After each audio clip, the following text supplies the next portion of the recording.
Welcome back, everybody, to this episode of the Open Concept Podcast, where we are breaking down unnecessary walls and barriers that stand in the way of greatness. Our guest today, Brady Lowe from Atlanta. What's up? Founder of the Taste Network, creative agency focused on sustainability, hospitality, and building meaningful connections. 20 years in the hospitality industry. You've managed $20 million plus in sponsorships, generated $8 million in ticket sales, and served over 200,000 guests. And man, it is unreal to have you here. Thank you so much for spending some time with us today. What is up, my friend? Mr. B, it's not bad, man. It's good. I'm really excited to be able to be here as a guest. I was looking at some of the guests you've had on before. Definitely some friends in there, and definitely some people that have broken some, like you said, they're breaking down barriers and, moving the needle and sharing what they do. So I appreciate you sharing the time with me to be here and, letting me come on and hang out with you. Man, I gotta know, Cochon 555. Cochon, how do you pronounce it? Pig, French. So. Pig. Yeah, my French is not great, but I have to ask you about it because it was just like, it seems like a pretty amazing initiative. Can you tell us a little bit about that? Yeah, so basically Cochon, sing, sing, sing for the French side of us, and 555 for the US side of us. It was 5 chefs, 5 pigs, 5 winemakers, friendly competition for a cause. The cause was to talk about heritage breed pigs that came from small family farmers. The only way to buy these pigs was to know a small family farmer. So eating heritage breed pig equaled supporting small family farmers. So it was a direct hit for supporting the whole movement. Like, you are what you eat. Where does your food come from? And I started in 2008, which was kind of before the, farm to table. It was right when that was all starting to get really granular and people were really starting to attach to it. But farm to table wasn't really it wasn't the 3 words yet. I mean, we were still organic, stewardship, sustainability, responsibility still wasn't in the culinary responsibility was still not in this wheelhouse yet. So yeah, I picked up the mic and I went across the country, jumped on stages, 500 people, 1,000-person events, we were like 4 Seasons, Ritz-Carlton, and I'd be on stage and there'd be like a 225-pound pig, whole pig, and a butcher. Everyone would gather around. We break that thing down. I mean, we're doing butcher demos in the middle of ballrooms. And I have like crazy music pounding, like all the best tunes. Yeah. And I'm like, bring the 5 chefs in. Chefs would come up and they'd have like 5 dishes each, competition. Guests would vote for the best bite of the day. 20 really well-known judges would eat the food. So there was like judges vote versus the consumer vote. Then you blend it together. Being in a chef competition for, 12, 15 years, that's a lot of reputation, a lot of feelings that you have to be very gentle with, and you have to be careful, right? Because if anything gets weird, it's you don't want to be in a competition position when things get weird. So best of 20 cities, 20,000 guests a year. It raised $1 million for charity, but really at the end of the day, it was throwing really fun parties around culinary experiences and getting to know some of the best chefs. So we're in New York City in this hotel in the basement of a crazy hotel right in Chelsea. And I got the coolest, the craziest chefs from New York City. I'm an Iowa guy. I'm looking at some of these chefs being like, what the hell? What the fuck are they doing here with me? Yeah. Kind of thing, you know? And then fast forward 6 years later, 7 years later, I'm working with Banff Tourism and we're taking over the whole town. Like, we're at the Fairmont, we got it going on. We have full activation in town. We got the best chefs in Canada from all over Canada coming in to Banff. We're skiing, having fun, doing culinary shit. So I was really lucky and very, able to, build some real unique relationships. And that's kind of like at what Taste Network does, is build huge community driven purpose campaigns and execute them and create the content and then go have a party and wake up the next day and go find a foot rub. Man, this is a huge community and initiative to get going. Like I'm picturing you up there. It's Iron Chef-esque, right? You got the music going, the introductions, you got the media there, everyone's there for a good time. That seems like something that a lot of people would sit down and think of as like, wouldn't that be cool if? Wouldn't that be cool if I could do that? Wouldn't that be amazing? I have this idea, but you actually took that and executed on it, man. Like that's pretty wild. So what does that take from the idea, the concept to actually seeing something like that form? Is it a lot of outreach? Is it a lot of just networking and getting your name out there? And like, how do you get people involved and on board with this idea and this vision that you had to really bring this home in the way that you thought it was going to be? Great question. I mean, so first things that come to mind are a song by DJ Shadow, which is basically from a grain of salt, right? So, how do you build something so small as an idea, which is a grain of salt? I mean, what is the size of an idea, right? Is it the size of a pickle? Is it the size of a cantaloupe? Or is it a piece of salt or even an atom, But you got to take that little peanut and you got to grow it. And in that space, I think I said one of the quotes or something was like, worry is the killer of creativity. So you just have to act, right? And when you put your name onto something like that, it's almost gravitational pull and you have to listen. So like Taste Network as a company was about building pairings between people and items and experiences, right? I want you to have the best wine with the best cheese. And I want to tell you why that pairing works. So you can walk away and tell it to your friend, your mom, your cousin, your brother, your aunt, and the same thing with chocolate and coffee and et cetera, and et cetera. Like there's always a pairing happening. And when you start pairing people and relationships and you have that chemistry of networking, then you get to that maven space, right? And that maven space is a hard place to get paid because really it should just feel good that you're putting two people together. And I think that was kind of the drug of addiction to me, was like, get after this, let's go. Like every time I go to a city, I'd have 5 new chefs. They would say, meet these guys, these girls, they want to do the event next time. I'd be like, do they pass the triple D rule? They'd be like, what the fuck is the triple D rule? And I was like, no douchebags, no divas, no dickheads. And that was like a pillar rule, but I didn't know what pillars were back then, right? Yeah. It was just a guiding light, but I knew what North Star was. So I built North Star as a principle of like, if I know where I'm going, which is to help farmers keep and stay in business in the culinary space, I'm going to do everything I can to hit that goal. And everything else just started coming around it. Mm. And, I mean, at some like when I turned 40, we started a charity called Piggy Bank. And Piggy Bank it was me talking to a farmer one night and saying, like, I'd be like, you and me, like, Brandon, how many farmers do you know that have business plans? And you'd be like, I know a lot of farmers, and I don't think any of them have business plans. Get And I'm up, work hard.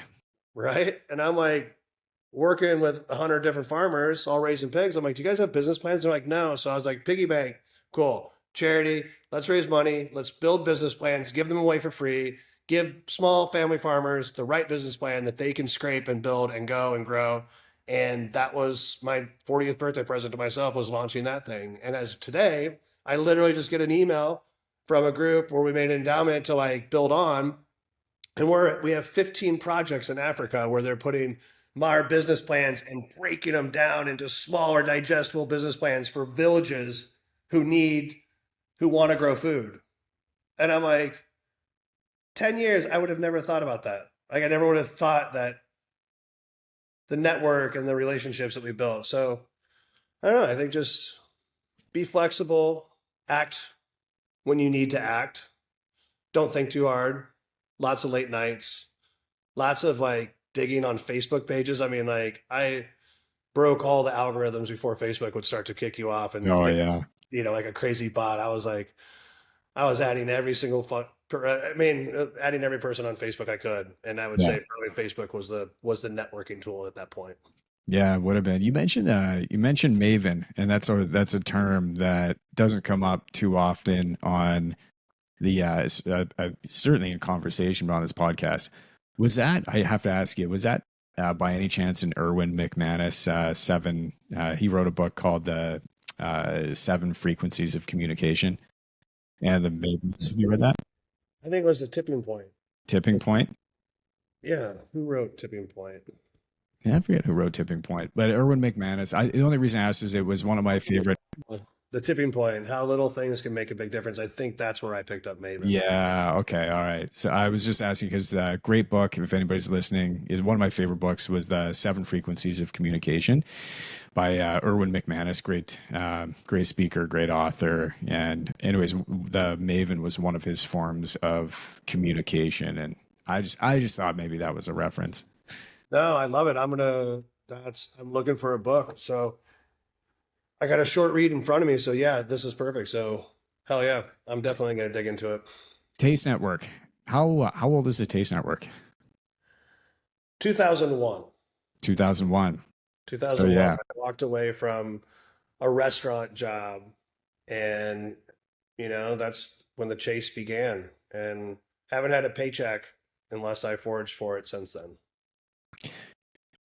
Restaurants, they struggle at the best of times. I think like I have a lot of friends that are chefs at different restaurants, and I know a lot of them, they've said that they would love to open their own restaurant, but the statistics of restaurants making it is pretty low. And I think that's one thing that it really drives them to, they're awesome chefs. One of my best friends since elementary school. You mentioned Banff, Alberta. He was up there working at the Fairmont for many years as a chef up there, and moved around, traveled around, opening up different restaurants. But what do restaurants struggle with the most, or what do restaurants typically get wrong that they need to have? I think permaculture, and I don't know if I'm saying permaculture right. It's just the first word that popped into my head. But I'll give you a story and an example, right? So my buddy owns a restaurant. I'm working with hundreds of chefs each year. Well, I mean, on tour one year, 10,000 chefs came through the event. I mean, that's how many chefs would come through their friends, etc., to see what we were doing. Compound that by 10 years, you're going to have some conversations across some drinks, right? Yeah, no kidding. And meet some great people. So now we're like buddies. And I mean, like people you love, like no shit. And I'm sitting there having drinks with a well-known chef. And I said, hey, man, congratulations on your recent award. Your restaurant looks amazing. How are you doing? Good. But I'm always having challenges with staff. Hmm. He's like, well, how do you do it? You're on tour. Seems like you always got good people around you. I'm like, let's play the game. Hold out your hands. I go, how many years have you been open? He goes, like 7 or 8 or something. I go, out of those years, how many people are the same people that have been with you the whole time? Comes down, he has like 5. All right, how many years have those 5 people been with you? And he goes, I don't know, about 3 years. All right, so in the last 3 years, how many of those people have still been the whole time? Goes down to 2. And the last year, how many of those people are still here that have worked with you since the opening? He goes like this. Yeah. I go, and you're sleeping with her too, right? You said, yeah, that's right. He goes, yeah, it's my wife. And that's the hardest part. The trust, I think, with your partner in life are the ones who stick it in and out with you. And you ever hear chefs talk about this on stage when they're taking the awards. The first person they thank is their spouse, Mhm. right? Because they got a deal and they know what it's like.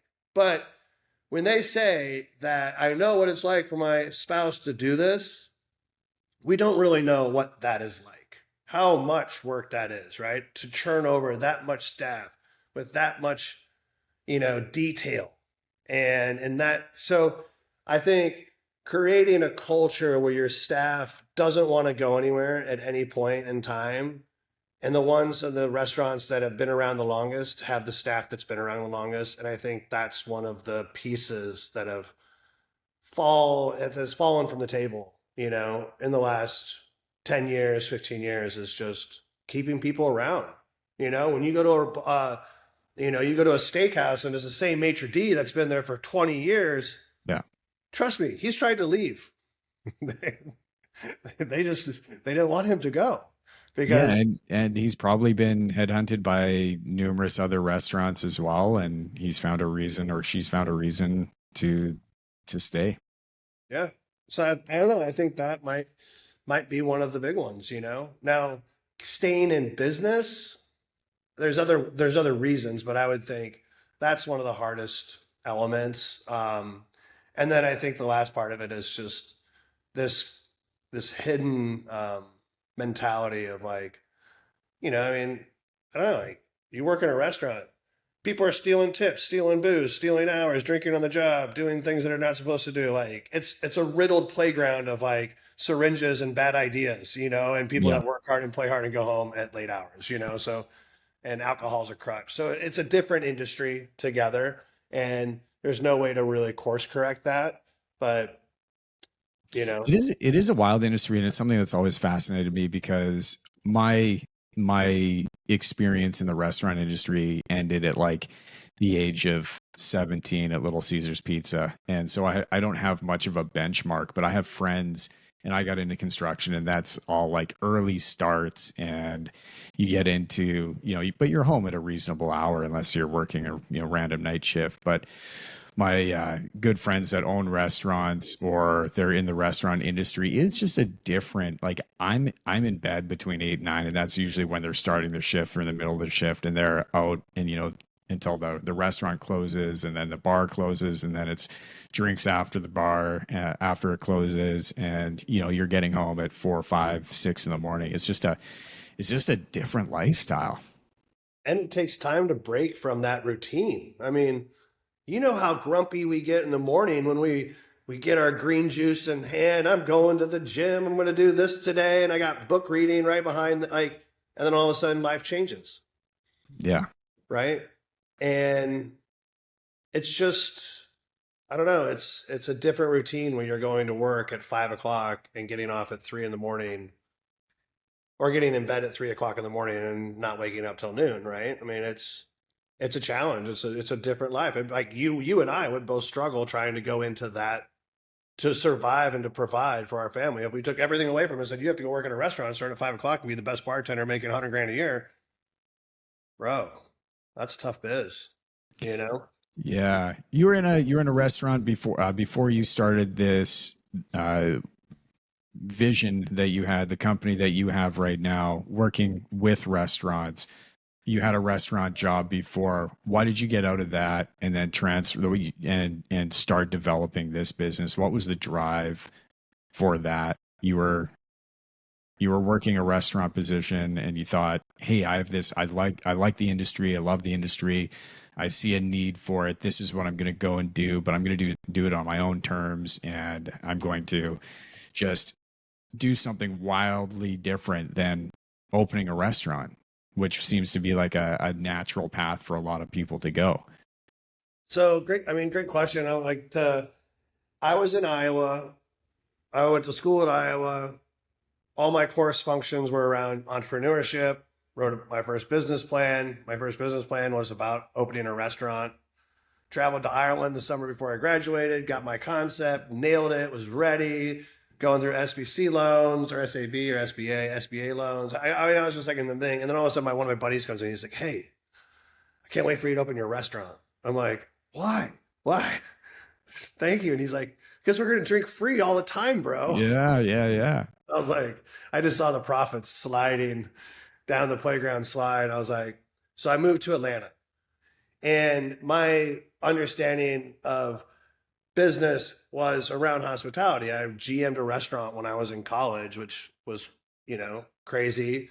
I clean, like I went, I was like selling wine. I had a huge wine knowledge and cigar knowledge. So, I mean, I was into luxury products already when I moved to Atlanta. And I feel like the hospitality opportunity here was more based in like just a season versus a career, and Yeah. I came down to Atlanta to get into marketing and advertising. And literally, it was just the worst interview process. And I was like, I got to get out of this thing. And I went to work at restaurants for a little while in a year. And then I had this out of body, I had this guest. I was working in a wine and cheese shop. And the guest came in, out of body experience. I put wine and cheese in his mouth for the first time. He lost his shit. And I smacked my hand down on the table and I was like, that's it. I'm going to give people first time experiences, make it memorable, do it with purpose and passion. And that's how Taste Network was born. And that was like 2001. And ever since then, I've just been writing business plans, building concepts. But for 8 years, I was pretty interestingly hard to get. Like, I was expensive. Like, you'd hire me to come into your house, do a box of wine, a box of cheese, $300 a person, 10, 15 people. Sometimes I'd stay behind and cook dinner for a little bit more. After 14 people in the room, I got way too messy. So I had to hire chefs, and the Yeah. chefs would come. And then, they're like, what are we cooking tonight? And I'd be like, well, here's my 14 wine list that here's the 14 wines we're going to do tonight. Here's your menu. All you have to do is just show up and cook it. I'll prep it all. I just can't be in the kitchen. And that's when we really took a big swing in the new direction. But, you know, we got out of the rest. I got out of the hospitality industry just to do this full time and do tastings and awareness. So you'd find me at art galleries doing Yeah. wine tastings. I was always looking for venues. Where can I do a tasting? Where can Taste Network pop up and do a networking event with people and around good taste? Was Well, kind the location when you're talking about experiences really matters, right? And I mean, just for I went up to Penticton, which here's in the Okanagan. Have you been to Penticton at all? no. Up in that area? Okay, so if you've been to, I think we were talking offline. You've been up to Kelowna, I believe, but not too far from there. Anyways, beautiful wine country, tons of different wineries, and I went up there with my wife, and we were doing a wine tour. And I remember I found this bottle of wine, and we're drinking there, and like it's beautiful out. And I just had this. We're doing little sample tastes, and I couldn't picture anything other than eating steak and asparagus, but it had to be like cooked on this beach hibachi little barbecue that I have, and we take down to the beach and we cook some stuff down there, and in the evenings. I live down by the beach, and I was just picturing this is the flavor that's been missing. So I bought the bottle of wine, made that happen. And then I found out, and it was awesome. Like it all came together. It was a beautiful experience. Then I found out that this same wine was brewed here locally as well. They have just not too far from my place. And I was like, man, I gotta go and recreate that.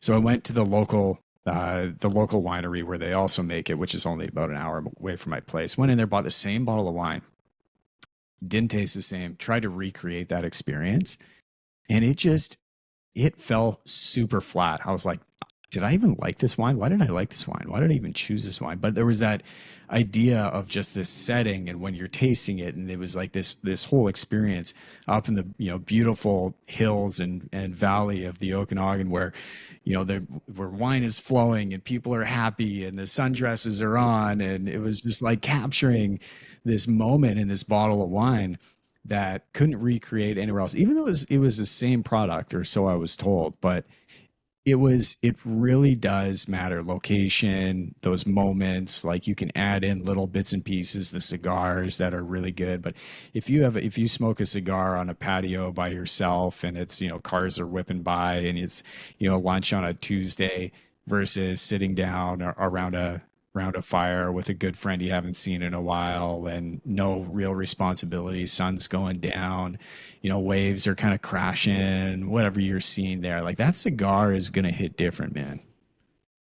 Yeah, I agree 100%. And I was just thinking like buying a new car, driving it off the lot, rolling down the windows, you and a buddy smoking a cigar right when you walk off the lot with it.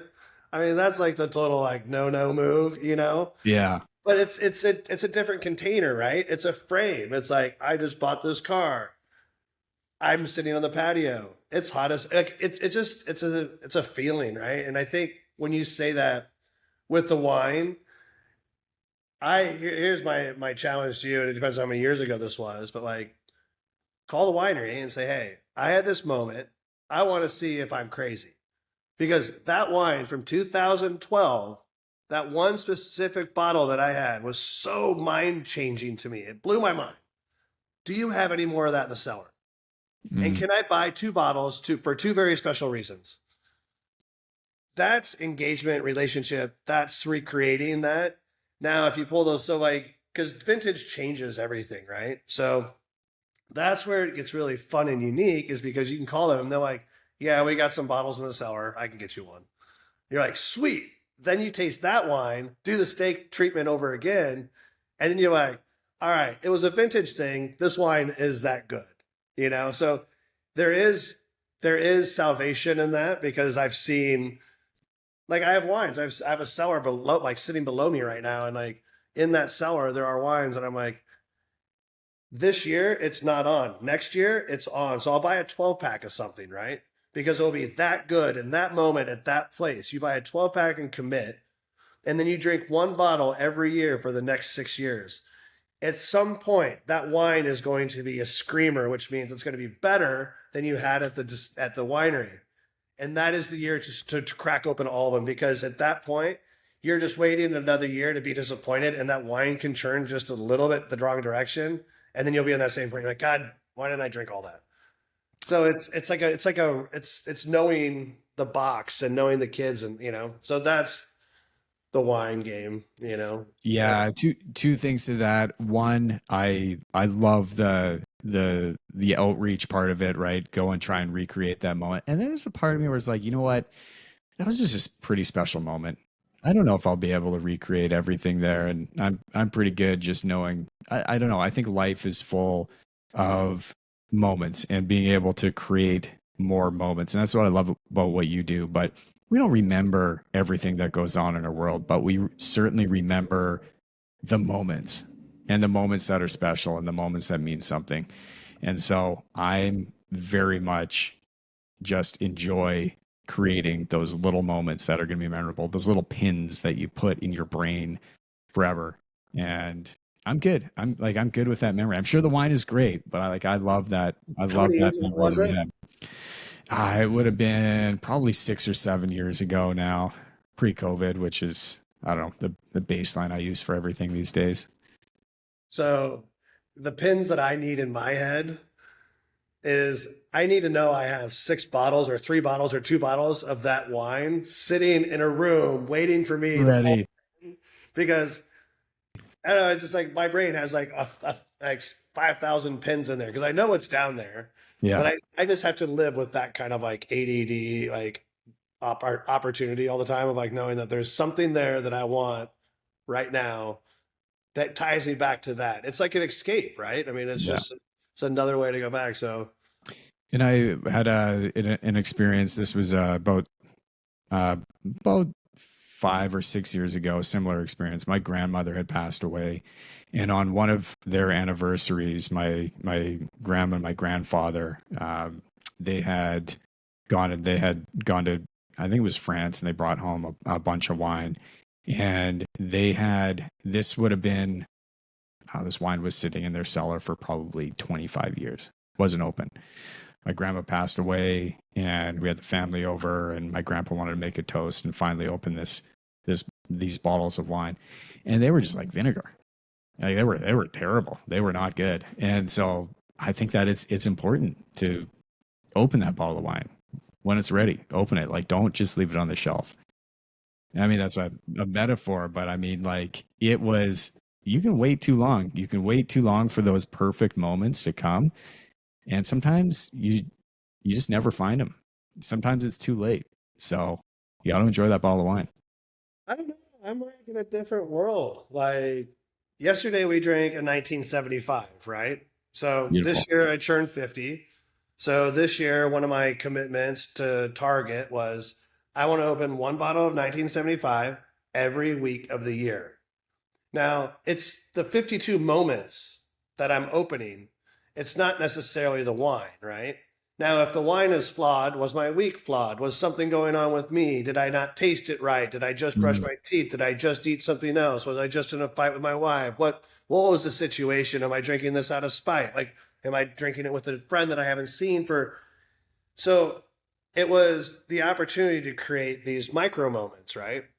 And to reflect on things that are your age and how flawed we can be in 50 years because of whatever system that we are living in or our container is in, right? Our cellar, right? Now, if we are properly stored and cared for, we will be different than if they put me in the Amazons for 50 years, or I lived in Australia for 50 years, or if I lived in America, you know what I mean? It's like, yeah. it's just, it's so crazy. So that's one interesting place is that there's a mentality for me of like wanting to hold something. So when Brandon comes to my house, I pull you into the cellar and I'm like, dude, we need to try this Let's wine from this go. place, and then you're like, holy shit. And you're like, dude, and then 5, 10 years from now, you'll remember that moment and I'll forgot it. Because like I just love experiences. I And I love, love that. Yeah, you know, man, that's a really good point. 52 bottles of wine, one each week, little micro moments. What's going on? Yeah, that's awesome. Hey, and I gotta say, for 50, man, yeah, you look awesome. I was not gonna pay you for 50, so congratulations on that. That's amazing. thanks, man. Yeah. It's like 10 years of being on tour, screaming at people from stage and just being like, you understand what you eat right now is what you're going to look like in 10 years, Mm, right? Pay for the really good food now from the sources that you can trust or pay for hospital bills later. It's an easy trade. Buy the expensive tomato or buy the shitty one that tastes like hell. You know what I mean? That was my only pickup that I would say is either helpful because my brother does not look like this, you know. He's also has two beautiful girls. You yeah, I yeah. that's I don't have kids yet, so like I can't say like Here's- I get one kid, the grays will just shut out. There's something to be said though, man, about good food. So many people they'll go to the grocery store and they will not spend the money on good food. They'll spend it on shit food, and then they'll go out and burn a bunch of money on whatever it is, alcohol or whatever, because they don't see the value in that. And that was a big mind shift for me a number of years ago. And I just, if I'm gonna eat, I have one body. I want to make sure that whatever I'm putting into my body is just good quality food, good quality everything, because it's, you want to live a long time. And with technology these days, with AI, like, I don't know, we're probably going to live longer, and I want to be able to work as long as I can. I love what I do. I love the people around me. Like, I want to work. I want to have something to sink my teeth into in the morning. And as long as I'm healthy and I don't have those doctor bills and medical bills, like, man, I'm blessed. Opportunity is out there. But as soon as you're not healthy, like, that's the only thing that you're going to be looking for. Yeah, man, I 100% with you. Like, and kudos to you because I see you doing the Coach Allen. Uh, did you? And I just did the 16 day, and that was one of my resets right before I turned 50. We come out like in a month in September 5th. But um, man, going to the gym, everything right now, like it feels like that's the next frontier is muscle mass and balance. Mm-hmm. That's between 50 and 75. That's the target to have muscle mass and balance. So you can just not slip and fall and hurt shit because you don't, you know what I mean? Like That's Yeah. all that's going through my. I don't know if you've ever followed any like the Peter Attia stuff, Hmm. like outlived and stuff like that. That's just great information to start thinking about how to work it backwards from where you want to be on what day when you want to die and be real with yourself. Yeah, well, there's a lot of studies of the cognitive studies saying like, hey, we're going to stay sharp, our brain is going to stay functional for longer periods of time, and which is great, but we also need our body to follow suit.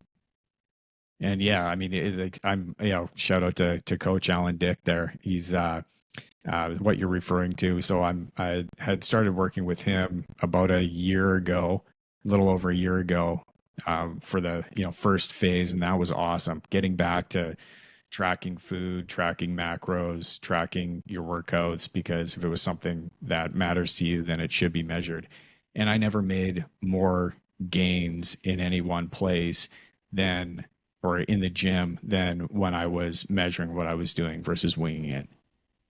And yeah, recently started things back up again with that. It was he's got this gnarly cleanse that that you mentioned there, 16-day cleanse to kick things off. I did that again for the second time, and yeah, it was easier the second time, but man, it was wild. First time dropped 14 pounds in 16 days. Second time doing the cleanse, I think I dropped 11 pounds in 16 days and still maintain muscle mass. It was good. It was just getting rid of some of that just that garbage hanging around that you don't really need.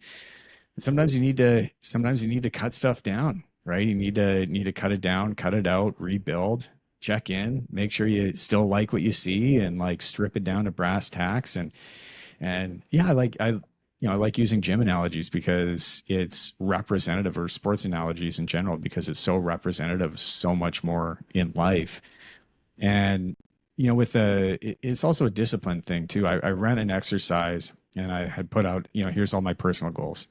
I was messing around with Chat GPT. I use GPT and Claude quite a bit, and put in all these personal goals that I had. I had 12 big personal goals that I wanted to achieve. And then I had sort of these like 25-year vision that I wanted to build out. And like we're talking big vision and sort of everything in between. And going back and forth about building a plan that needed to happen to make sure that I was going to hit it. But one of the questions that I asked at the end was, who is the person that I need to become daily to ensure, without a doubt, that these goals will be hit? Tell me that who I need to be and build me that plan, that daily plan. And that was that eye-opening moment. That was that scary point where it was like, okay, I need to really sharpen some stuff up here. If this is the person that I need to become in order to hit these goals, that's a person that I gotta meet. That's a person that I have to be okay with becoming. And yeah, it's scary because there's also that idea of like you're trying to make, whether it's changes in your life or grow as a person, but that total transition into something totally different is scary, because you have this idea of like, one, can I do it? Am I confident to do it? But two, can I continue doing that as a new identity for a long period of time? And what happens if I don't? Right? Then there's that fear of like, are if my wife going to look at me differently if I can't? Or my friends? There's like, you put it out on social media. If I'm failing, then are people going to see this fail? Are you okay with that? It's like all of this stuff. But that Chat GPT prompt at the end. Who do I need to become to ensure that this actually happens? And that was kind of cool to play around with. I love it, man. I love GPT. I love the idea of prompts, advanced prompts, master instructional prompts to create GPTs, configuration. I mean, like that whole it's one, it teaches you how to like frame things and rewire things in your mind, right? Just the structuring and asking clearer questions. And I think that part of like self-reflection is so it's just so advanced. Like in 6, 8, 12 months, you're going to get a different answer than you would if you've asked it when you just start a new account, right? Yeah. It takes time to know you and how much you ask about it, how honest you are with it, like things that, it can. So I'm gonna get after that because I want to know who that guy is that I gotta become or meet at some point. So you framed it right, man. So Careful what you ask for, brother. I know, right? But But it's the outputs are only as good as the inputs, and same thing with where you're talking about putting food into your body, right? If you're inputting good healthy food, good healthy habits, good healthy workouts into your everyday lifestyle, then your output, your outcome is going to be reflective of that. And the same way that AI, like you learn to ask it, if you're asking questions or asking prompts in a certain way, the information that you get back is going to be reflective of the prompts that you put in. So if you decide, all right, well, I need to go deeper, I need to get better at this, I need to refine my questions to get the better information out of it, that on its own, just refining those questions constantly to get better answers is going to make you or anybody better at asking questions and gathering information and thinking a bit deeper. I mean, or I'm just totally full of shit, and it's just like just oh, dude, blowing our brain out entirely, and like we're wasting our time and we're losing our cognitive ability to think for ourselves and all sorts of stuff. Like I don't know, maybe I'm crazy, but no, it's fun, man. Like because what's going on in my brain right now is like I want to ask it, you know, hey, so I live a social lifestyle, right? I care about health, I care about food, I care about family, I care about relationship equity, all the great things, that makes us us. But I get confused, Mr. GPT. And what I'm confused about is we know that if your input is as good as your output and you go out drinking all night, you're going to feel like shit the next day and you're not going to get shit done. And then if you go out and do a cleanse, a fast, a Whole30, something, and you feel so great, that's your output. But why, Mr. GPT, do I want to go have a couple drinks? Why do I want to give birth to a child after 9 months of sobriety? And the first thing I want to do is just fucking just go backwards. Why? What is that little like spasm muscle that we have?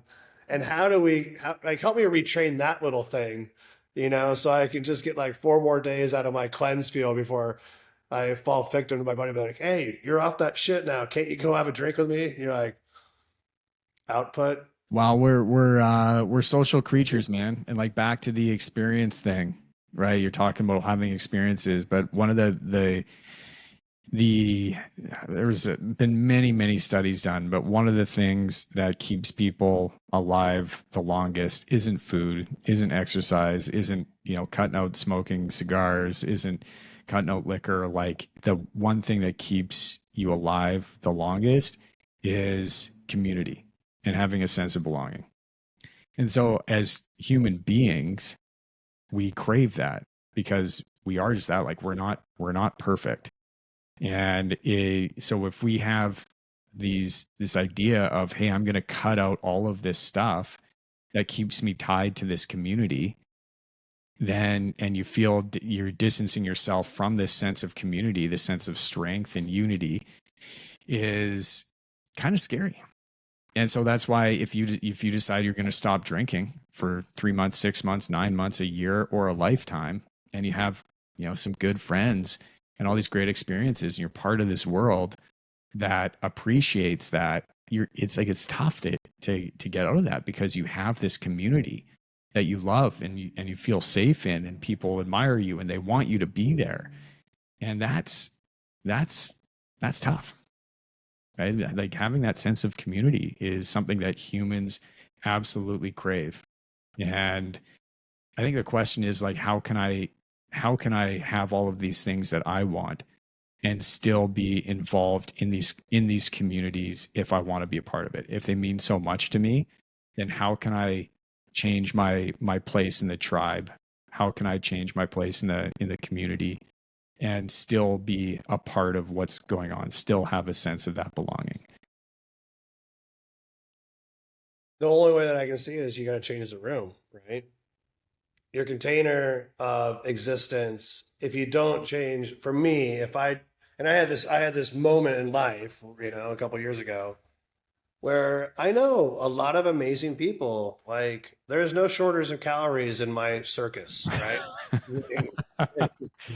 I get it. Yeah. And, but if you want to grow and you want to expand, you're going to have to do things that are different.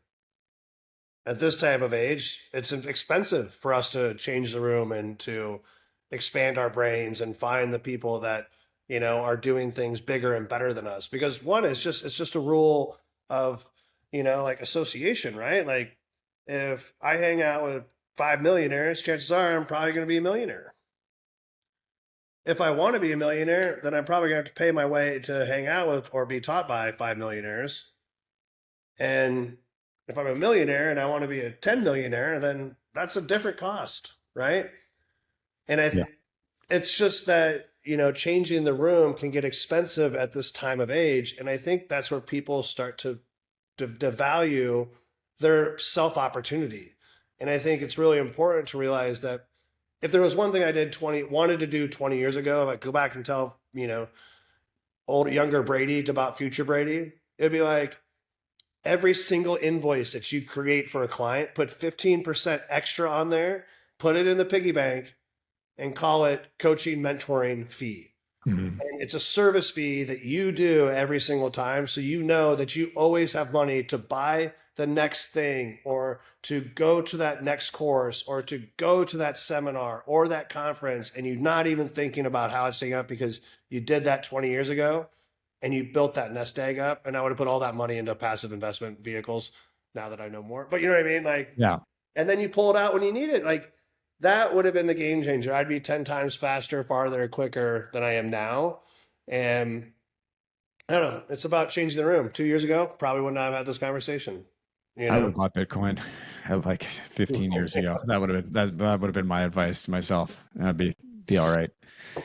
It's a little late to the game, but crypto's still a I part of my just got world. into Bitcoin mining. Like that's seemed like to be more fun to me than buying Bitcoin at this time.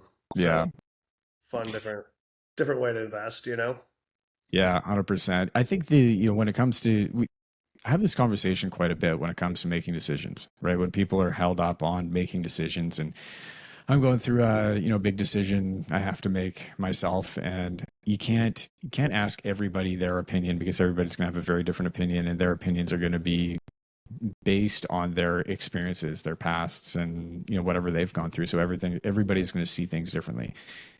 But when it comes to making big decisions, you you have to make those decisions quickly.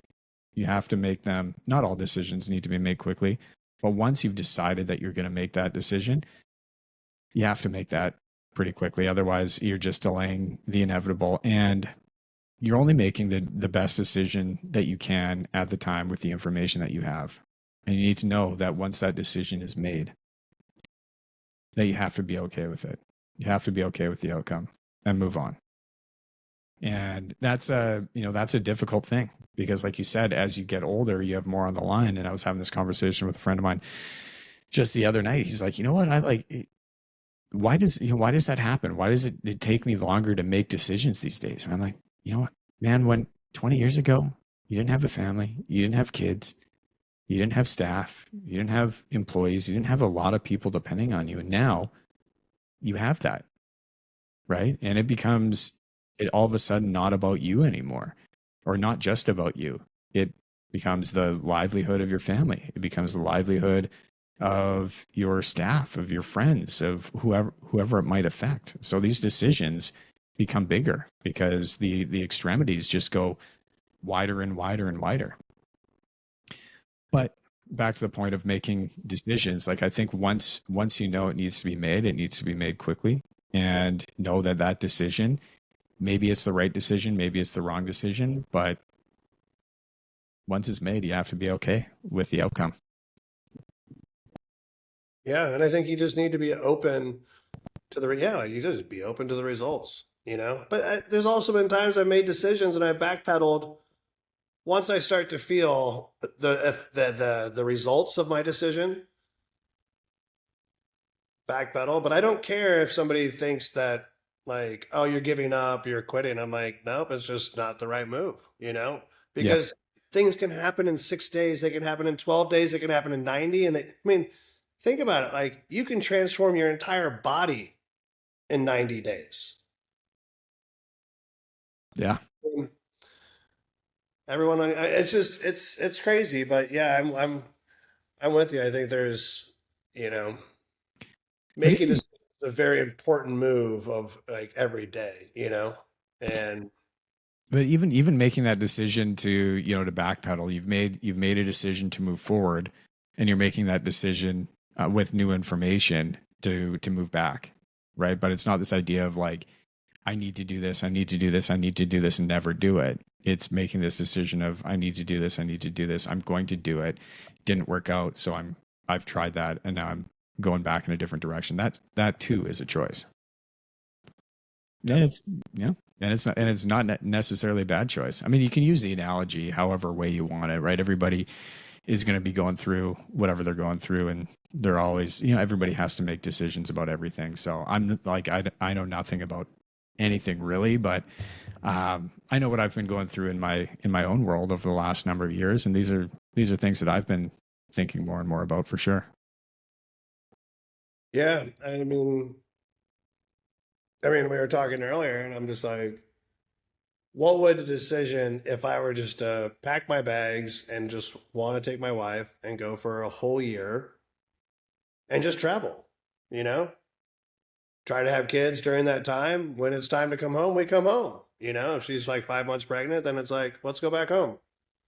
I'm too uncomfortable. Let's go home after 2 months. Like, but is that decision the right decision?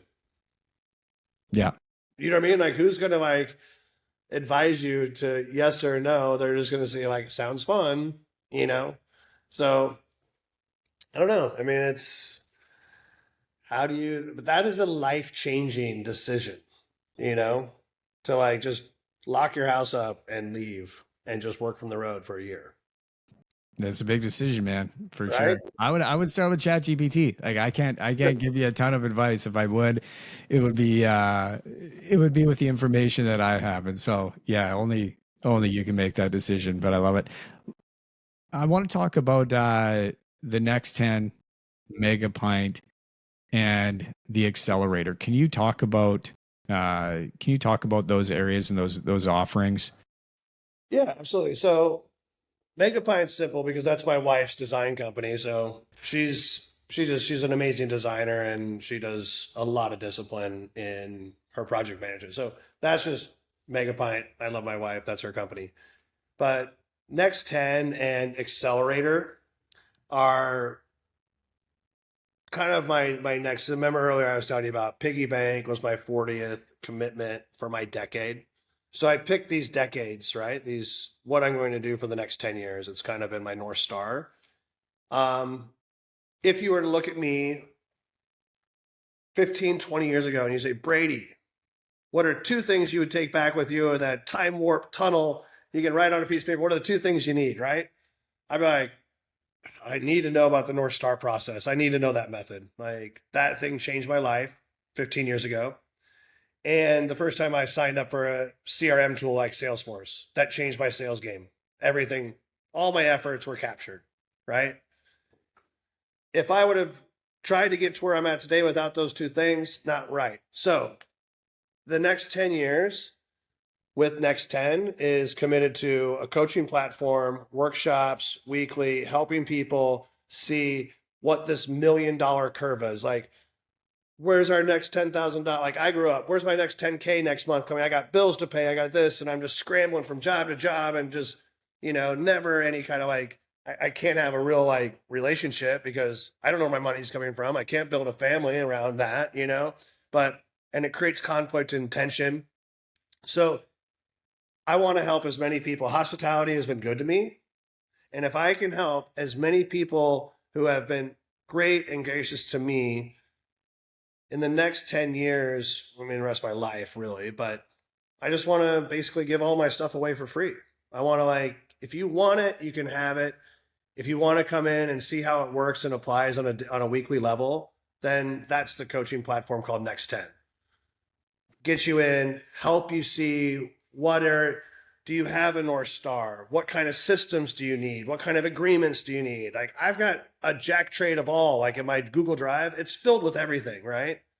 And I want to give people practical opportunities so they don't have to make the same mistakes that I did, and they can get quicker and move faster through it. And then the last 2 years, I've invested over 200 grand in coaches and mentors and workshops, and I get to dump all of that with new modeling for the hospitality industry into Next 10. Like, that's the gift, right? And so that's Next 10 is just basically a one-on-one weekly coaching call, similar to like what Dan Martell does, a lot of modeling after that. Now, Accelerator is the CRM. As I started to realize that I can't go to a restaurant and be like, you need Salesforce. I can't go to a boutique like bag shop and a store. Like, I think hospitality is the industry category is anything above a gas station that has a website, a social media channel, and some kind of traffic, PR, paid, something, exposure, right? So you have these three things. With the way that CRM works is if you do social media, you have a website, and you have traffic, and you don't capture it in a bathtub, and the bathtub has a big hole in the bottom, guess what? Is The gone. water's, you're going to never take a bath. You're just going to continue to pour water and waste money. And when your wife says, turn off the shower if you're not in the shower, it's the same exact thing. It's just, you're just throwing money down the drain, And that's CRM. So I built a white label on top of Go High Level. So we have like a done for you for hospitality to help any service-based brands get into the sell by chat game, get into understanding how do you create lead magnets? How do you get them into the funnel? How do you get them from your website? Get them to DM, have a real conversation with them. Right now, 20% email open rate on emails sucks. I have clients, we deal with it all day long. Now, DMs, 80% chance of open rate. That's pretty high. Why are you wasting money on email when everybody's on Instagram? And Instagram is actually where they want to spend money. It's a big marketplace. So play the game there, spend time, engage, teach people how to engage. And I think if you were to ask me earlier, what's one thing missing from the hospitality industry? It's engagement. And to clear up that so crystal for you, you and I go to a restaurant, right?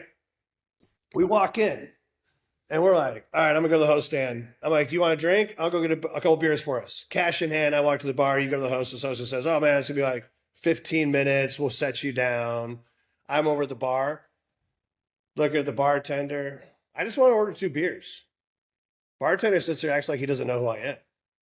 You've been there where you're like, you got money in hand and they just stare right around you. And you're like, dude, I am here and you're pretending not to know me. This is what I call ghosted. This is when you make a guest feel unseen. Now, when I go to a restaurant, we'll sit down, server will come up. Hey, I got these 3 really great cocktails. They're $22 each. They were made with alfalfa sprouts and this and pea flowers and all these great things, and they're super natural. And our special tonight is a chicken named Bob, and he is from the coolest little town in Canada, and he was raised on these things. And it's the alfalfa sprouts he raised on. They're in the cocktail. It's the best experience ever. Chefs know it. Servers know it. Line cooks know it. Everyone in the restaurant knows everything about Bob the chicken and his alfalfa sprout experience, right? Yeah. Now, that is engagement. They want us to remember an experience. But what happens is I'll go to their social media account.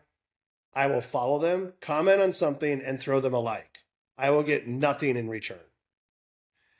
It is a trust breaker from the moment that people get on. And I think across the board, hospitality brands don't see the gap of their digital concierge. They commit to having a website, they commit to social media, but they will never commit to having a trained ninja who knows how to go out and say, hey, Brandon and Brady, thank you so much for coming to the restaurant tonight.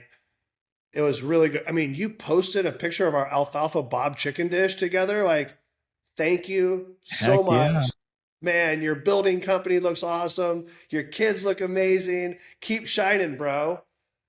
Do that. And every single person that ever takes a picture of your restaurant or one of your products on a digital storefront and watch how that interest compounds.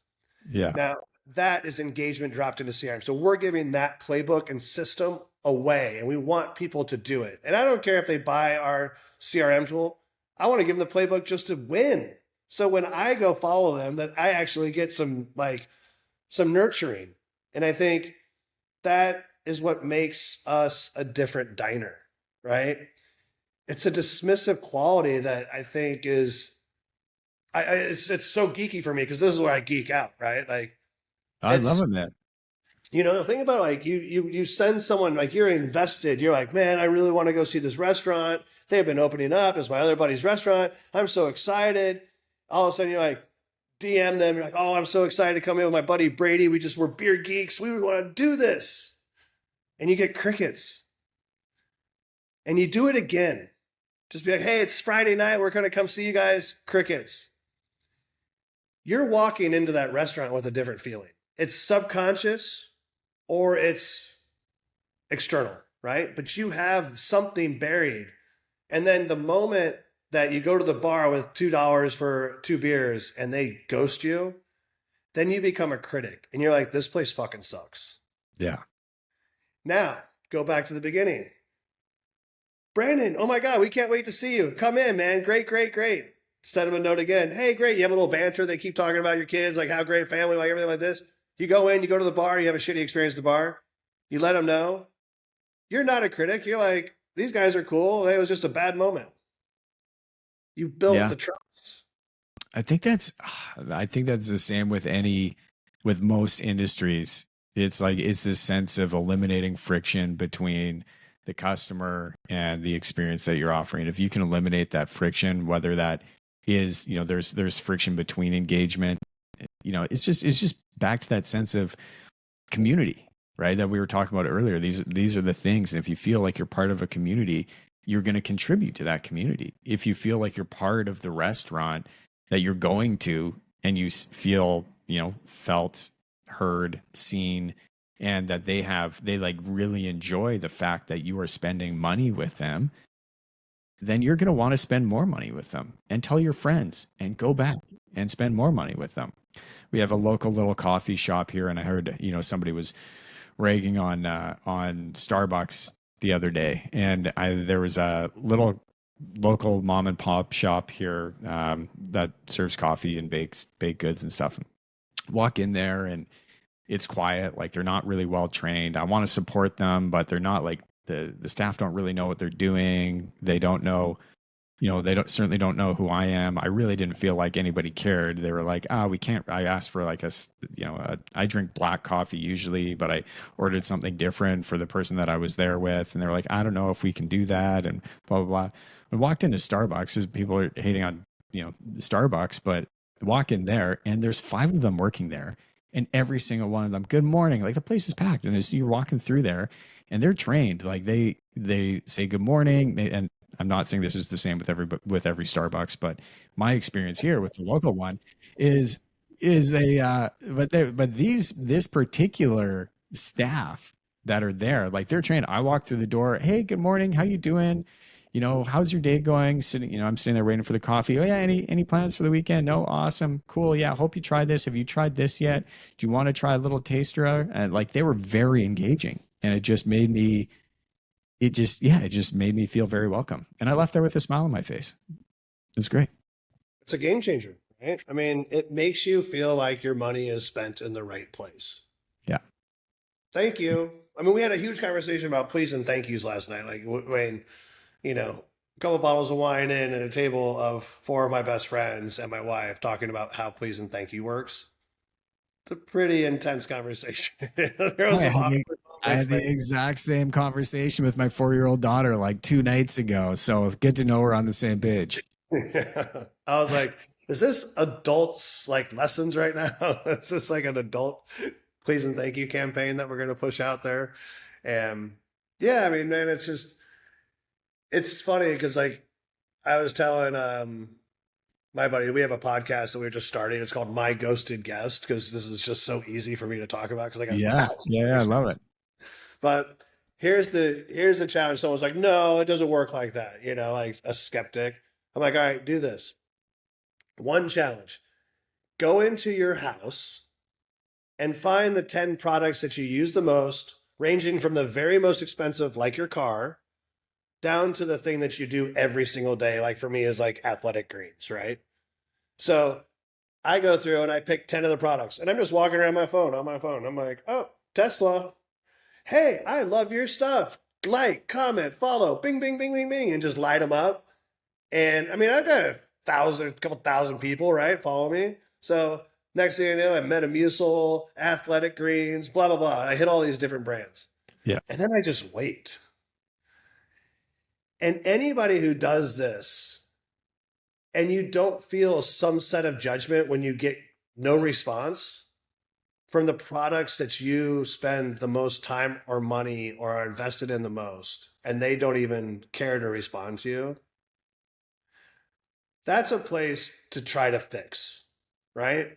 It's not like we're trained that it's okay to dismiss people unless they're inside your doorstep. And then even when people come to your doorstep, you're like, don't knock on my door. You're just a friendly person trying to like speak the word of something today, and maybe help me. But I come to the table. So it's this little optic that I think I want to see how we can fix it. And it's fun because some people do it and they're like, holy shit, man, this is nuts. Like, I can't Yeah. believe I support these guys. It's like I get nothing. Like, are they too busy? They have too much of my money that they can't even respond to, a car buyer, somebody with a problem, somebody with a need. But it's just it's just a compliment game, right? You go out, you send 10 compliments to your favorite brands that you work with the most and see what you get back. And the fun thing is you'll get surprised. You really will get surprised because there's somebody who's going to do a great job and somebody who does a bad job. I love that. I'm thinking as you're talking about that, I'm thinking like, who am I going to send messages to later this week? I'll let you know how that one goes. Yeah, it's great for date night too. You have like your wife does it and then you do it and you're like, we both hit up Charmin and I've been using Charmin for like 100 years. Like, just shit like that is so funny. I love it. Brady, man, thank you so much for spending some time with us today. Where can people find you if they want to know more about you and what it is that you're doing in this world? Yeah, it's been a great time, man. I think my website, tastenetwork.com, is definitely the powerhouse of just the agency stuff that we do. But in there, you'll find the Next 10. And Next 10 is the coaching platform. I've got a free training video on there. If you want, if somebody wants to like hit me up on Instagram at Brady Lowe 75, then I can send over. So if you hit me the word vision, you get my vision creator, which is basically a playbook of how to build a North Star vision method, and you get my GPT that I built to go with it. So it Cool. runs you through USP, and I would, Brandon, I've given it to some buddies like you, like they're like, this is sick. Like someone just used it to go from 6 million to 9 million in their company. They needed to present this to their bosses, like a whole plan, and this thing walked them all the way through it. That's how tight it is. Whoa. So there's that. And then the accelerator is on the website too. But if you go on and you like it, then you DM me the word Rev and I'll send you that whole playbook on how to just stop ghosting people. And in there also, you get like 10 questions to ask your designer or your web person before you fire them. 10 questions to ask your social media person before you fire them. And the first question you ask is, what experience do you have in converting cash from traffic into my bank account? If they can't answer that, don't hire I love it, man. Yeah, them. you said it earlier. You want to give away all your best stuff, and you want to give it away to people that it can serve, man. So appreciate that, Brady. Thanks again so much for being here, man. It's been an honor. Yeah. And for everybody else out there that's still with us, appreciate you and your time so much. Hit me up on Instagram. I promise I won't ghost you like Brady's talking about here. He's going to hold me accountable. All right. Until next time, stay blessed. Peace. Hey, Steve.